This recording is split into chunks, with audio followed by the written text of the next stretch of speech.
Assalamualaikum warahmatullahi wabarakatuh. Selamat datang kembali di Fakta Sejarah. Kembali saya akan membawakan kisah terbaru yang dituliskan oleh Mas Wira Atmaja. Sebelum kita masuk ke selengkapnya, mari kita berdoa dulu. A'udzu bikalimatillahi tammati min syarri ma khalaq. Bismillahirrahmanirrahim. La yadurru ma'asmihi syai'un fil ardi wa la fis sama' wa huwas samiul 'alim. Allahumma sholli ala sayyidina Muhammad sallallahu alaihi wasallam. Ini dia selengkapnya Jaluk Batir. Kabupaten Cirebon tahun 2004. Bu Iro, anaknya Sira tabrakan, teriak salah satu warga yang berlari ke arah rumah Bu Iro. Bu Iro adalah seorang ibu rumah tangga yang sangat sederhana. Suaminya merupakan seorang tukang bangunan. Keduanya memiliki 3 orang anak yang seluruhnya adalah laki-laki. Anak pertama bernama Usep, anak kedua bernama Cici, dan anak ketiga bernama Aji. Usep merupakan anak yang bergadulan, bedek, tidak nurut, dan suka melawan. Cici lebih ke pendiam. Dia satu-satunya anak perempuan dari keluarga ini. Sedangkan Aji, ia anak yang usil dan periang. Saat itu Bu Iro sedang memasak, sedangkan suaminya yang bernama Pak Sulis sedang bekerja. Bu Iro, anaknya Sira tabrakan yang Kecapi. Daerah Kecapi adalah daerah berlalu lalangnya banyak kendaraan yang mengarah ke Pantura. Astagfirullah, beneran Bu? Bu Iro langsung menangis mendengar berita menyakitkan itu. Iya Bu, gimana dideleng? Usep digawan yang rumah sakit GJ, teriak warga itu. Bu Iro segera mempersiapkan diri untuk melihat kondisi anaknya yang bernama Usep. Kala itu, anak terakhirnya yang bernama Aji ikut menuju rumah sakit. Usep dikabarkan tertabrak motor saat dia sedang melihat layangan yang tengah putus. Kabar buruknya, tangan dan kaki kiri Usep patah karena kejadian itu. Sesampainya di rumah sakit, Bu Iro langsung mencari ruangan anaknya. Ia pun segera ditunjukkan oleh suster di sana untuk menuju ke ruangan IGD. Bu, ibu itu siapa? Tanya Aji. Apa dek? Ibu lagi khawatir sama keadaan kakak. Kamu lihat siapa? Tanya Bu Iro. Suster itu mendengar ucapan Aji. Bapak-bapak berperut besar itu lambe-lambein tangan ke Aji Bu, ucap Aji. Suster itu pun terkejut. Udah kamu ndak usah banyak ngomong, kita ke ruangan kakak dulu, ucap Bu Iro. Suster itu agak merinding mendengar ucapan anak kecil yang bernama Aji itu. Akhirnya mereka sampai di tempat Usep. Kondisi Usep sungguh sangat memprihatinkan. Bu Iro yang melihat Usep yang dilapisi banyak perban langsung menangis. Bukan hanya itu, kaki dan tangan kiri Usep juga diberi gip karena terdapat patah tulang di sana. Suster itu masih penasaran dengan apa yang dikatakan oleh anak kecil itu barusan. Bagaimana anak ini bisa tahu, sedangkan bapak-bapak yang dimaksud baru saja meninggal dunia? Keadaan rumah sakit kala itu banyak sekali pasien. Hal ini membuat seluruh tenaga medis kewalahan. Rival, mau kemana? Tanya Tina. Saya mau ke ruangan pasien yang baru kecelakaan itu. Kenapa emangnya? Tanya Rival. Oh enggak, soalnya ada yang saya pikirin tentang pasien itu. Rival yang sedang membereskan alat-alat medis langsung terdiam. Ia pun duduk di dekat Tina yang sedang dalam keadaan gundah. Kamu percayakan kita ini memiliki kepercayaan terhadap orang-orang yang baru saja meninggal? Ucap Tina. Kepercayaan Cirebon? Tanya Rival. Orang tuaku bilang, jika ada salah satu orang yang melihat arwah tepat di saat hari itu meninggal, maka ia akan meminta teman. Jelas Tina. Meminta teman? Maksudnya gimana? Rival masih belum paham apa yang Tina maksud. Iya, arwah itu meminta teman. Jelas Tina. Rival langsung beranjak bangkit dan mengemasi alat-alat medis. Kamu gak percaya? Tanya Tina. Rival membalikan badan dan langsung berkata, "Tidak, saya tidak percaya. Itu tahayul," meledek Rival. Tina membalasnya dengan wajah kesal. Sementara itu di ruangan Usep. "Aduh Cung, kamu tuh ada-ada aja. Ngapain coba cari-cari layangan sampai ke situ?" tanya Bu Iro. "Iya maafin Usep," ucap Usep. Pak Sulis baru datang dan langsung terkejut melihat Usep yang dipenuhi perban dan gip di kaki serta tangan sebelah kiri. "Pak, itu, lihat," ucap Bu Iro. "Ada tiket wong lanang. Besok-besok sih jangan sampai lehernya yang dikasih gip." Bu Iro langsung memukul punggung Pak Sulis yang suka bercanda. Usep tersenyum melihat keluarganya yang benar-benar mengkhawatirkannya. "Aji mana?"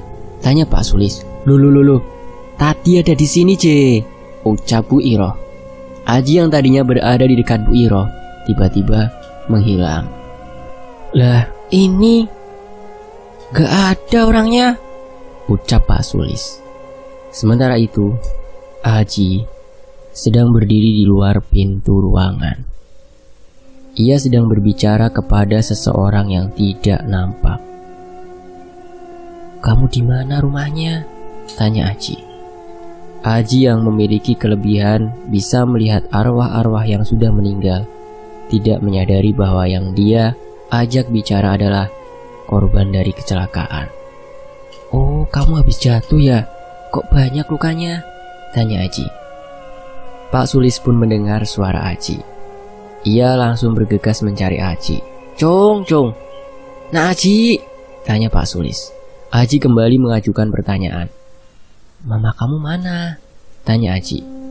Secara kebetulan Rival melihat Aji yang sedang berbicara sendiri. "Dek, ngobrol sama siapa?" tanya Rival. Aji terdiam. Ia pun kembali bertanya kepada yang tak kasat mata tersebut. "Kamu takut ya sama om ini?" tanya Aji sambil menatap Rival. "Hah? Takut? Kamu ngomong sama siapa, Dek?" tanya Rival. Aji kembali bertanya. "Kamu mau kemana?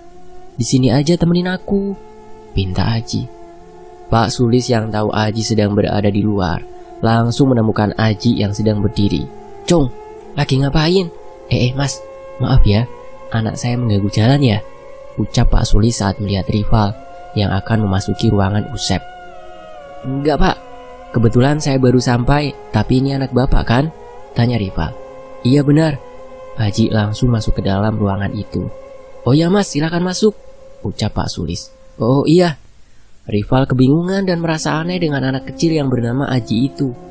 Ia pun segera meninggalkan keraguannya itu agar bisa fokus kembali bekerja. Di dalam ruangan itu terdapat lebih 6 pasien yang hanya dibatasi dengan tirai agar tidak memasuki pasien lainnya. "Adik namanya siapa?" tanya Rival kepada Usep. "Nama saya Usep," jawab Usep. "Oh, Usep. Lagi-lagi nurut sama mama dan bapak ya. Kasihan kan, mereka sedih." Kelebihan dari rumah sakit ini adalah mereka memiliki tenaga medis yang humble. Jadi, ketika ada pasien yang masih anak-anak, mereka bisa memberikan perhatian besar agar bisa mengikuti semua yang dilakukan oleh petugas medis. Usep disuntik untuk meredakan rasa sakitnya. Seusai itu, Rival meminta kepada orang tua Usep agar menjaga Usep karena Usep sendiri akan menjalani perawatan yang cukup panjang. Rival meminta izin pamit karena sudah selesai tugasnya. Ketika dirinya akan pergi, tiba-tiba Aji sedang menghalanginya. "Kenapa, Dek?" tanya Rival. "Om gak boleh keluar," teriak Aji. Pak Sulis langsung menghentikan Aji yang sedang menghalangi jalan Rival. "Maaf ya Mas." Rival langsung berjalan melewati Aji dan Pak Sulis. Hari itu Rival merasakan sedikit keanehan yang terjadi, seperti apa yang dikatakan oleh Tina. Di malam hari, Usep dijaga oleh Pak Sulis, Bu Iroh, dan yang lainnya pulang terlebih dahulu. Saat dimana Pak Sulis ingin mencari makan, ia melewati kamar mayat. Pak Sulis melihat seorang wanita sedang terduduk sambil menangis. Astagfirullah. Pak Sulis tahu jika wanita itu adalah arwah dari pasien rumah sakit yang baru saja meninggal. Pak Sulis pun mencari jalan lain agar tidak melewati kamar mayat itu. Namun begitu ia mengganti arah jalan, terdengarlah suara yang menakutkan. Pak, tolong saya. Pak Sulis langsung berhenti. Bulu kuduknya langsung merinding dan tidak berani menatap ke arah belakang. Alam kita sudah berbeda. Tolong jangan ganggu saya. Saya tidak mengganggu kamu, ucap Pak Sulis. Anakmu. Wanita itu seperti mengancam Pak Sulis. Ada apa dengan anakku? Tanya Pak Sulis. Wanita itu hanya tertawa kecil. Pak Sulis langsung membalikan badan dan wanita itu langsung menghilang dengan sekejap. Ya Allah, lindungi hamba. Ia pun kembali melanjutkan perjalanannya untuk mencari makan. Di ruangan tenaga medis. Val, mau balik kapan? Tanya Tina. Sekarang mau balik? Bareng ya? Alah, mau apa? Emangnya kamu gak bawa motor? Malam ini merinding banget. Perasaan kamu aja kali. Rival juga merasakan hal yang sama, tapi ia lebih memilih untuk menyembunyikannya. Ayo Val, sumpah. Semenjak anak kecil itu ngelihat arwah bapak-bapak yang udah meninggal, aku jadi kepikiran, ucap Tina. Ya udah, ayo cepetan, ucap Rival. Tina pun segera bergegas membereskan barang-barangnya dan bersiap untuk pulang. Setelah usai, mereka pun berjalan melewati koridor rumah sakit yang sedikit gelap. Val, aku takut, ucap Tina. Alah, kayak baru pertama kali aja kerja di rumah sakit. Kan emang ini tempatnya setan, ucap Riva. Gak boleh ngomong gitu, Mama Ali, Val.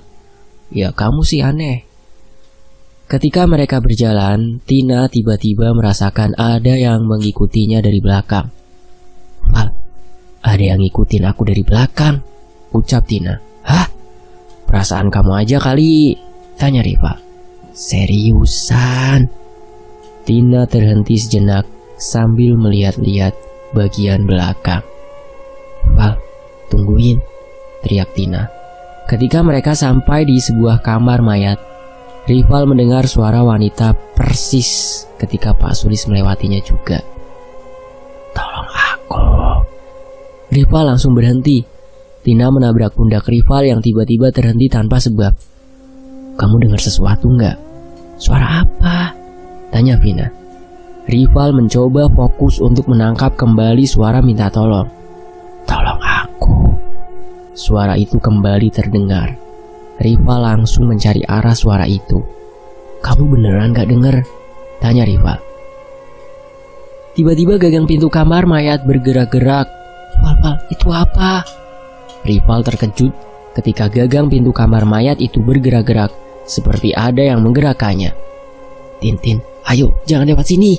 Tina dan Rival pun segera berlari, lalu mencari jalan lain untuk bisa keluar dari rumah sakit. Di hari berikutnya, giliran Usep yang mengalami hal yang mengerikan. Tepatnya saat dia sedang tertidur. Dia mendengar suara anak kecil dari bawah hospital bed. Usep mengira itu adalah suara Aji yang sedang bermain-main. Namun dia baru menyadari bahwa Aji belum menjenguknya. Dengan seksama, Usep mendengarkan pembicaraan anak kecil yang berada di bawah hospital bed tersebut. Suaranya tidak jelas dan hanya terdengar tawaan seperti sedang menertawakan sesuatu. Di bawah siapa ya? Tanya Usep sambil menekan selimut yang ia kenakan. Suara tawaran anak kecil itu terhenti. Usep mulai curiga karena ia belum melihat lalu lalang para petugas medis yang biasa mengantarkan makanan di pagi hari. Aji? Tanya Usep yang hanya asal ucap. Usep pun memberanikan diri untuk menengok ke arah bawah walau agak sedikit kesulitan. Ketika Usep berhasil melihat ke bawah hospital bed, Ia terkejut ketika melihat 3 orang anak kecil dengan telinga panjang dan mata yang belok sedang menatapnya secara bersamaan. "Setan!" teriak Usep. Ketiga sosok itu tertawa dan berlari ke arah pasien di sebelahnya. Memang tidak dipungkiri bahwa rumah sakit ini memiliki banyak sekali penghuni yang setidaknya bisa memberikan pengalaman yang berbeda. Semenjak kejadian itu, keadaan Usep kurang membaik. Tubuhnya mulai sedikit demam. Dokter bilang bahwa Usep sedang mengalami demam tifoid. Demam tifoid bisa disebabkan oleh makanan. Kontak langsung dengan orang-orang sekitar juga bisa karena kelelahan. Dokter menyarankan kepada keluarga Usep untuk menjaganya selama 24 jam. Padahal saat itu Pak Sulis berada di rumah sakit, namun dia memang sedang ada keperluan sebentar dan melihat kondisi Usep yang sedang tertidur, jadi dia meninggalkan si Usep sendirian. Sore harinya, Aji mulai datang bersama dengan Cici dan Bu Iroh. Kedatangan Aji membuat Usep tersenyum, karena adiknya yang paling bungsu ini sangat dekat padanya. Namun, sebelum Aji mendekati Usep, Aji langsung menengok ke bawah dan berkata, "Kamu ngapain di bawah?" tanya Aji. Pak Sulis dan lainnya langsung terkejut mendengar Aji yang berkata demikian kepada sesuatu yang tidak nampak di bawah hospital bed. "Cung, lagi ngomong sama siapa?" tanya Pak Sulis. "Sama si botak, Pak," jawab Aji. Pak Sulis tahu yang dimaksud oleh Aji adalah tuyul. Ia pun menyuruh Aji untuk membawa si botak itu keluar dari kamar Usep. Aji pun meminta kepada ketiga sosok itu untuk meninggalkan kamar kakaknya. Ia pun memaksa menyeret-nyeret ketiganya. "Ayo keluar," ucap Aji. Bu Iroh khawatir dengan Aji yang bisa melihat sesuatu yang tidak nampak. Namun Pak Sulis menyuruh kepada Bu Iroh untuk tetap tenang, agar Aji bisa mengusir 3 botak yang dimaksud oleh Aji tersebut. Pak Sulis dan Bu Iroh pun membiarkan Aji untuk membawa ketiga sosok itu keluar jauh-jauh dari kamarnya. "Pak," ucap Usep. "No pocong?" tanya Pak Sulis. "Tadi Usep lihat tuyul di bawah sini," ucap Usep. Pak Sulis tidak heran jika kedatangan Aji di sini bisa mengundang sosok-sosok lain untuk mengetahui dirinya secara langsung. "Ya udah nggak apa-apa. Udah diusir sama adik kamu," ucap Pak Sulis. "Tapi Usep takut, Pak," pinta Usep. "Kamu mau pindah kamar?" "Pak, kan bayar lagi loh kalau pindah," ucap Bu Iroh. "Gak usah pindah, Pak. Tapi temenin Usep di sini. Usep takut sendirian." Aji hanya menggeleng-gelengkan kepala. Tempat ini memang banyak penghuninya. Aji sendiri bisa melihat secara langsung karena portal gaibnya masih terbuka lebar. Tiba-tiba Aji merasakan ketakutan. Ia pun segera berlindung ke bawah hospital bed. "Aji, kenapa?" tanya Bu Iroh. Tina dan Rival memasuki ruangan Usep. Mereka berdua berniat untuk memeriksa kondisi Usep. "Loh, adiknya gak dibawa, Bu?" tanya Tina kepada Bu Iroh.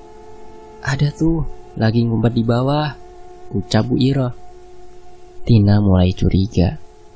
Mengapa anak kecil itu bersembunyi di bawah hospital bed? Ketika Tina menengok ke bawah hospital bed, ia terkejut melihat Aji yang sedang menutup mata. Adik kenapa nutupin mata?" tanya Tina. Pergi, sana pergi," teriak Aji. "Adiknya kenapa ya, Bu?" "Pak," tanya Tina. "Tidak tahu, Sus. Tiba-tiba saja dia sembunyi di bawah." Aji pun perlahan membuka jari jemarinya dan melihat suster itu secara perlahan. "Ikut saya yuk," ucap sosok yang berada di samping Tina. Gak mau," teriak Aji. Adik ini kenapa?" Ada setan." "Setan?" Tina menengok ke arah kanan kiri sekitaran, namun ia tak merasakan apapun. "Bu, ambil Aji, bawa Aji keluar," pinta Pak Sulis. Bu Iroh pun mengambil Aji yang masih bersembunyi di bawah hospital bed, lalu membawanya keluar dari ruangan. Rival yang memperhatikan kejadian itu hanya terdiam. Ia pun melihat wajah Tina yang sedikit tegang di saat kata setan itu disebutkan ke arah Tina. "Pak, kami izin memeriksa Usep dulu ya," pinta Rival. "Silakan Mas." Pak Sulis dan Cici keluar sebentar karena Usep akan diperiksa oleh Rival dan Tina. 15 menit berlalu. Mereka berdua keluar dari ruangan Usep. "Udah selesai Pak," ucap Rival. "Terima kasih Mas. Oh ya, mengenai demamnya sendiri, sampai kapan ya sembuhnya?" tanya Pak Sulis. "Kemungkinan besok juga selesai Pak," ucap Rival. "Alhamdulillah, jadi ini hanya demam biasa kan?" tanya Pak Sulis. "Iya Pak, Usep hanya butuh pendamping saja. Oh ya, mengenai anak Bapak yang bernama Aji, apakah dia memiliki kemampuan khusus?" tanya Rival. "Iya, dia bisa melihat apa yang tidak bisa dilihat oleh orang lain." "Kalau begitu, saya mohon kenyamanannya untuk memperhatikan anak Bapak. Sejujurnya kemarin kita mendapat gangguan luar biasa Pak," ucap Rival. "Gangguan bagaimana Mas?" tanya Pak Sulis. Rival menatap Tina dalam-dalam.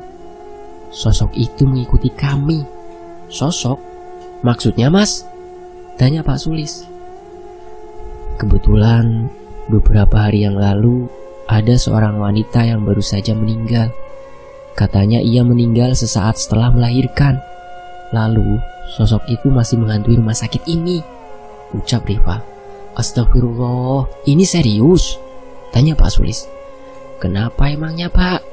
tanya Tina. "Biasanya jika meninggal di hari-hari tertentu, ia akan meminta teman. Dalam istilah Cirebon dikenal dengan nama jaluk batur atau minta teman," jelas Pak Sulis. "Bapak tahu mengenai jaluk batur?" "Saya tahu tentang itu," kata Pak Sulis. Rival mulai merasakan hawa merinding. "Begini Pak, kalau boleh tahu, apakah anak Bapak bisa menunjukkan sesuatu apa yang diminta oleh sosok itu?" tanya Rival. "Begini Mas, sulit untuk menjelaskan perihal ini, karena ini menyangkut sesuatu yang tidak bisa dijelaskan." "Maksud Bapak?" "Ada berapa pasien di ruangan ini?" tanya Pak Sulis. "Berkisar 5, 2 kritis, sisanya dalam pemulihan," jelas Rival. "Di antara 2 orang itu kemungkinan akan menemani sosok yang dimaksud," ucap Pak Sulis. "Berarti sosok itu akan terus mengganggu sampai dia mendapatkan teman?" tanya Rival. "Benar. Ini memang antara percaya dan tidak percaya. Karena itu saya meminta kepada Masnya, apakah anak saya termasuk dalam kategori kritis?" tanya Pak Sulis. "Tidak Pak." "Alhamdulillah," kata Pak Sulis. Pak, apakah ada saran lain?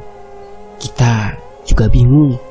Dalam dunia medis seperti ini, kita memang tidak bisa memperanakan hal-hal yang bersikap mistis, namun tetap mengedepankan rasional, jelas Rival. "Bekerja sesuai kemampuan aja Mas. Kita berdoa saja, semoga cepat diselesaikan masalahnya." Malam harinya, keluarga Pak Sulis berkumpul. Di situ mereka mulai membacakan Al-Quran untuk kesembuhan Usep. Sedangkan pasien yang bersebelahan dengan Usep sendiri dalam keadaan sakaratul maut. "Pak, Usep bisa sembuh kan?" tanya Usep. "Insya Allah kamu sembuh Cung," senyum Pak Sulis. Beberapa dokter berdatangan. Keadaan semakin panik manakala keluarga dari pasien yang sedang sakaratul maut menangis-nangis. "Bu, ajak Cici sama Aji keluar ya. Bapak temenin Usep di sini saja," jelas Pak Sulis. "Iya Pak." Bu Iroh pun mengajak Cici dan Aji keluar untuk membeli makanan. Namun ketika mereka baru saja keluar ruangan, Aji langsung bersembunyi di belakang Bu Iroh. "Napa Cung?" tanya Bu Iroh. "Ada setan," jelas Aji. "Hah?" ucap Bu Iroh. Cici tiba-tiba berteriak saat melihat sosok wanita sedang melayang mendekatinya. Bu Iroh mengeluarkan tasbihnya dan membacakan kalimat thayyibah sebagai pelindung diri. La ilaha illallah, ucap Bu Iroh. Bu Iroh memang tidak bisa melihat, namun dengan mengetahui ekspresi kedua anaknya yang ketakutan, Bu Iroh yakin bahwa sosok itu memang ada dan kerap mengganggu anak-anaknya. Hawa merinding langsung dirasakan oleh Bu Iroh. Bau melati yang menyerbak membuat tubuhnya sedikit bergetar. Sosok itu baru saja melewati mereka bertiga. Bu, setannya nembus tembok, ucap Aji. Bu Iroh masih terdiam. Hatinya masih belum tenang. Ia takut kalau sosok itu mengganggu anak sulungnya, yaitu Usep. Cung, No, sini, lihat ibu. Kalian baca La ilaha illallah sebanyak-banyaknya. Tujuannya biar setan itu gak ganggu kamu, ucap Bu Iroh. Iya bu. Bu Iroh memeluk mereka berdua. Sedangkan di dalam ruangan, Pak Sulis masih membacakan surah-surah pendek untuk melindungi dirinya, juga putranya dari gangguan setan yang dimaksud. Terdengar dengan jelas suara serak pasien yang sedang menghadapi sakaratul maut. Pak Sulis memegangi kedua tangan anaknya. Cung, baca la ilaha illallah yang banyak, ucap Pak Sulis. Iya pak. Yang lebih mengerikannya lagi, di saat sakaratul maut berlangsung, suasana ruangan menjadi sangat panas. Beberapa kali juga terdengar suara aneh yang memekik seperti kesakitan. Allah, Allah, Allah, ucap Pak Sulis. Suara langkah para perawat yang mondar-mandir mengambil alat-alat medis membuat hati Pak Sulis tidak bisa tenang. Setengah jam berlangsung, saat dimana suhu ruangan kembali normal. Suasana ruangan menjadi haru. Kini, suara tangis memenuhi ruangan. Pasien yang sedang sakaratul maut itu baru saja meninggal dunia.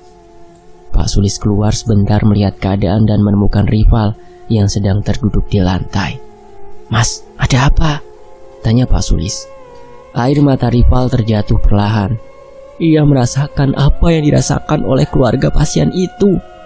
Beberapa saat kemudian, pasien yang baru saja meninggal itu dibawa ke ruang mayat. Kini Pak Sulis hanya bisa menunggu apa yang selanjutnya yang akan terjadi. Namun lain hal dengan rival dan Tina. Keduanya masih merasakan sesuatu yang berbeda. Ada sesuatu yang membuat mereka berdua takut, namun belum bisa dilepaskan. Rumah sakit GJ, jam 11 malam. Rival bertanya kepada Tina. Kamu mau pulang sekarang? Nanti Val, kamu duluan aja. Yakin berani? Baru ada yang meninggal loh. Yang penting udah ada temennya. Maksud kamu? Tanya rival. Dia udah ada yang nemenin, jawab Tina. Rival pun masih belum paham dengan apa yang diucapkan oleh Tina kepadanya. Dia pun sesegera mungkin untuk meninggalkan Tina. Kali ini, dia kembali menguji nyalinya. Rival mencoba untuk memberanikan diri untuk melewati ruang mayat. Alhasil, langkahnya sedikit agak cepat. Bukan hanya itu, ia juga membaca bacaan yang mudah diucapkan untuk pelindung diri. Alhamdulillah, untung selamat lewatin kamar mayat. Dikira ada apaan, ucap rival. Namun baru saja ia mengatakan hal itu, ia merasakan hawa merinding dari arah belakang. Mas, ucap seseorang dengan nada berat. Rival menengok ke arah belakang secara perlahan. Ia tahu suara itu mirip seseorang pasien yang baru saja ia tangani bersama dengan beberapa dokter. Itu adalah suara. Mas, mau kemana mas?